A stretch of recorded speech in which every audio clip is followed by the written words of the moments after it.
cyaso n'ubuye munota nticyabura umukobwa muri lodge.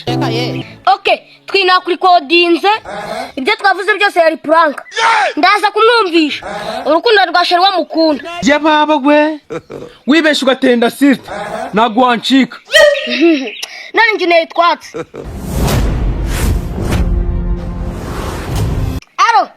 Aro. Twiriwe umeze utese? Meze neza cyane. Amakuru y'Ivone sheri wanjye. Sha ni nabi kweli. Sheri wawe se bagiye ko wamutenda. Ugize ngo sha nabya sheri wanjye. Namutenda sehe. Uko avuga ko umenye ko sheri wawe atwite.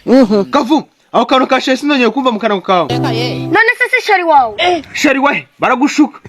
Twi nabyo kunshuka. Ahubwo agira umujyane ho mu batarabimenya. Mujyana yiranje ko kuri ncubu nawe tuziranye. Twi uramwihakanye. Ariko bite nje nawe tuziranye. Ase kufite abashiki bawe nabo bari bakoze wakishima. Yababa gwe wibesha ugatenda sister nago wancika. Nani njye twatse? Sha nabyo twatse. Ariko reba Ivone azanye nahakora habi neza shuni shabani none ngo twiri namutenda aragaterwa amabuye. Sha twi ucunze nabi naribira bizamo. Shaka vumbi wasetsa nushaka uvuge special force. Okay, none twingiye kwigira papa. Urekete gukuramiye kotso. Kavu none uransekeje.